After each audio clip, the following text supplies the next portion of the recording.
Alright guys, so right now we are already level 60, and that means the orange energy system is now active, and this opens up a new way to play the game where you can choose to focus only on your main character instead of always relying on alt characters. And later I'm going to show you the difference between main only farming and main plus alt farming, so you can decide what fits your goals. Yeah, but before that, let's quickly break down how green and orange energy actually work, especially for new players. So here's the basic idea. Every character has green energy. This is their personal energy. Then you have orange energy, which is your account-wide total energy, like shared by all of your characters. So for example, I have 6 character slots here, and because I'm using the privilege system, each one has 140 energy. So 6 characters times 140 energy, that's equal to 840 account energy. That's the orange energy. Now let's say that I run a dungeon on my main and use 10 green energy. My main's energy drops to 130 slash 140, and my account energy also drops to 830 from 840. Then let's say I use 10 energy again on alt, same thing, the alt's energy becomes 130 and the account energy becomes 820. So you can already see what's happening here. Green energy comes from individual characters, orange energy is the shared pool and it drains no matter who you use. So now here's the key part. Once your main character's green energy runs out, it starts using orange energy, which comes from your alts. So now let's talk about the drops. So every dungeon gives different rewards based on the type of energy you use. Green energy basically gives full drops. Orange energy gives a reduced drops, but sometimes still decent. So the real value of your energy actually depends on what drops you're farming. Sometimes the only thing missing when using orange energy is the item that you really don't need anymore. So in that case, orange energy is good enough, right? Okay, so let's try to make a real sample so that you will see a bigger picture of these things. Let's say that I'm still doing the main plus alt gaming strategy. So right now, maybe my basic plan is just to keep farming the gear pieces I'm still missing here, specifically the food and helmet parts of my set. And when I check the crafting table, I can see the materials that I need. And the good news here, guys, these crafting materials are actually shared across all characters on your account. Meaning, if your alt loots it, your main can't use it as well. And if your main loots it, your alts can use it too. It all goes to the same inventory, like a account inventory. Now, we can farm these materials in the Abyss elite dungeons. So if I use my alt characters here and spend their green energy, this is what they will get.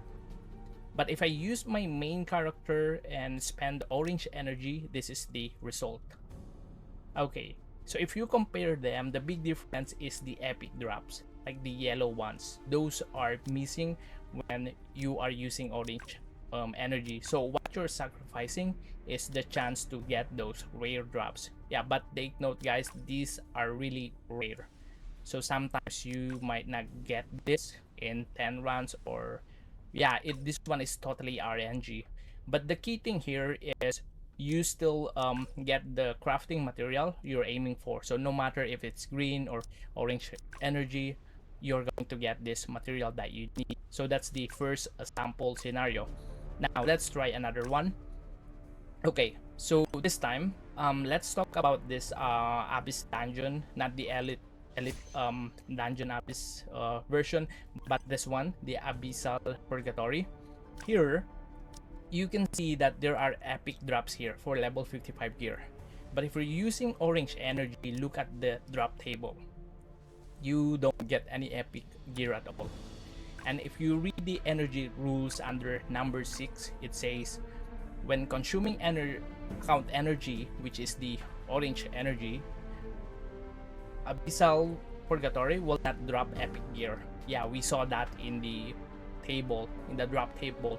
And the epic gear guarantee progress will not increase. Okay, so what does that mean? So here in this dungeon, there's actually a guaranteed epic gear. Like every 15 clears, you're going to get a epic gear, so that's guaranteed. Yeah, but again, these are level 55 epics. So if you really want to use them from your alts, you need to transfer them. And guys, to transfer a level 55 gear, you'll need advanced transfer stones and not just the ordinary ones. And in order to make this advanced stone, you need 10 ordinary stone. And that ordinary stone, guys, you see in our previous video, it's super hard. So that's another example to keep in mind in alt farming. Okay, so yeah, so I think this will be the last one that I was thinking. Now let's say that you're more interested in farming here in this hex chest thing, this raid. Yeah, but I'm not really sure yet if this is something we can farm consistently later on. But again, this is just an idea, something to help us widen our perspective and explore more options in the game.